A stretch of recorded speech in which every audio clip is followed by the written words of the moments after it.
Assalamualaikum warahmatullahi wabarakatuh. Apa kabar anak-anakku hebat? Baik, kita akan melanjutkan proses pembelajaran kita yaitu transport melalui membran, yaitu transport aktif. Sebelumnya kita sudah memahami transport pasif pada pertemuan sebelumnya. Nah, transport aktif yaitu perpindahan molekul atau zat yang membutuhkan energi. Nah, contohnya adalah pompa ion, kemudian endositosis, eksositosis, dan juga endositosis yang diperantarai reseptor. Nah, anak-anakku yang hebat, silakan perhatikan slide yang ada di layar. Ini ada contoh transport aktif, yaitu pompa ion. Nah, pompa ion di sini ada gambar struktur membran plasma. Kita ketahui bersama bahwa struktur membran itu ada proteinnya. Nah, ini yang menembus dua lapisan disebut dengan protein integral. Nah, kali ini karena kita akan membahas tentang transport, berarti ini adalah salah satu contoh daripada protein transport ini. Ya, protein transport. Nah, salah satu contoh daripada transport aktif yaitu pompa ion. Nah, pompa ion adalah transport ion melalui membran dengan cara melakukan pertukaran ion dari dalam sel dengan ion di luar sel. Seperti itu. Jadi, dari gambar ini kita bisa mengenal bahwa ion Na+ ya berada di dalam sel. Sedangkan ion K+ atau kalium berada di luar sel. Jadi yang berwarna kuning ini adalah kalium, ion kalium, sedangkan yang berwarna orange adalah ion natrium. Seperti itu.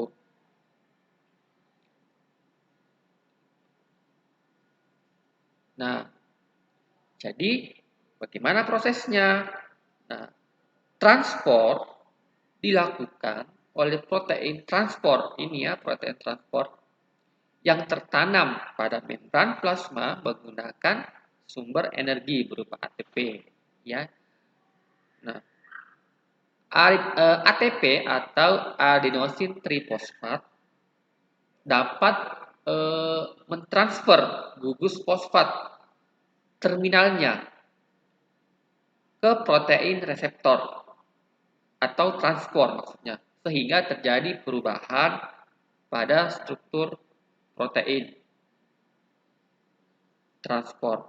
Nah, perubahan inilah yang nantinya akan membuat ion dapat diikat ataupun dilepaskan. Seperti ini ya, yang tadinya tertutup, akhirnya terbuka seperti ini. Ya.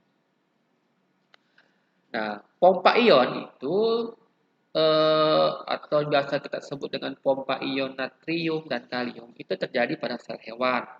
Nah, sel hewan ini memiliki konsentrasi ion K+ lebih tinggi, ya lebih tinggi, dan ion Na+ jauh lebih rendah dibandingkan dengan lingkungannya. Seperti itu. Membran sel hewan mempertahankan konsentrasi ion melawan gradien konsentrasi dengan memompa ion Na+ keluar dan ion K+ masuk ke dalam sel.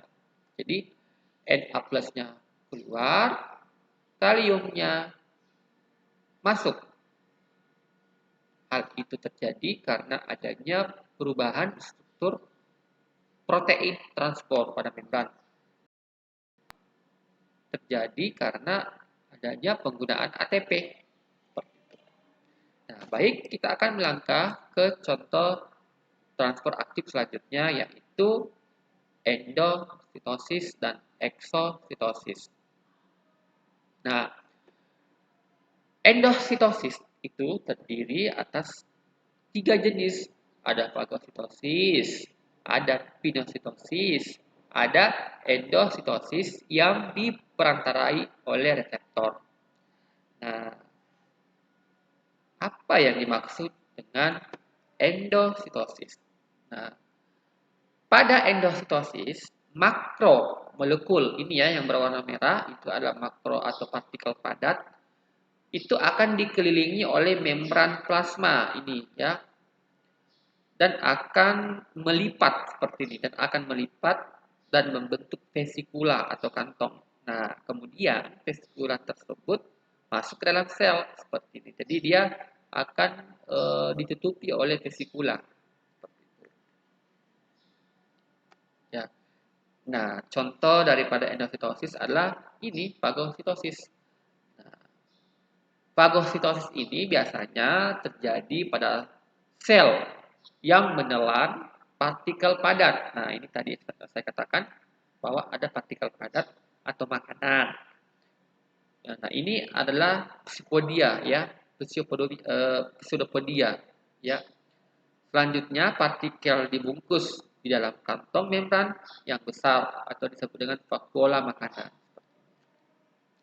Nah, sedangkan kalau pinositosis itu terjadi saat fluida ekstraseluler masuk ke dalam lipatan membran plasma ini ya, masuk ya ke dalam lipatan yang nantinya akan membentuk vesikula kecil seperti ini ya. Tadinya dia akan masuk cairan-cairannya, cairan fluida yang ya atau cairan-cairan masuk ke dalam vesikula, dan ini seperti ini akan membentuk vesikula-vesikula kecil.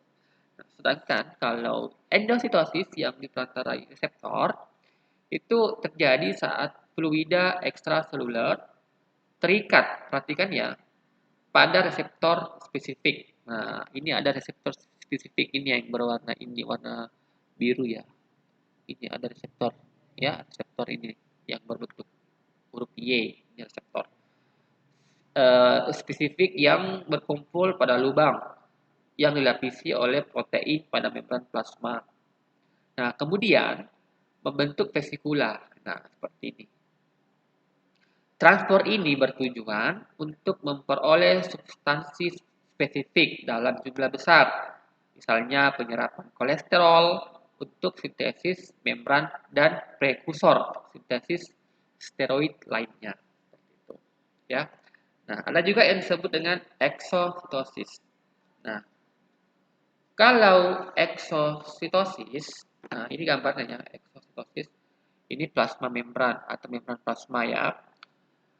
Vesikula yang berisi makromolekul dari badan Golgi dipindahkan oleh sitoskeleton untuk bergabung dengan membran plasma. Kemudian vesikula menumpahkan isinya ke luar sel, ya, menumpahkan ke luar sel.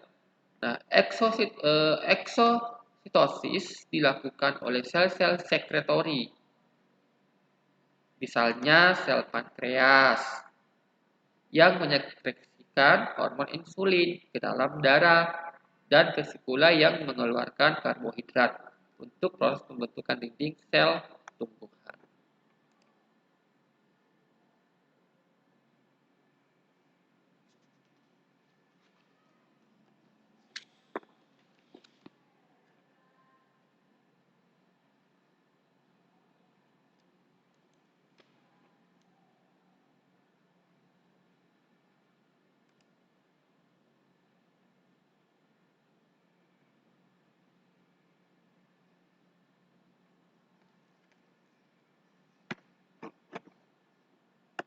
Baik, demikianlah video pembelajaran kali ini. Tetap semangat anak-anakku. Assalamualaikum warahmatullahi wabarakatuh.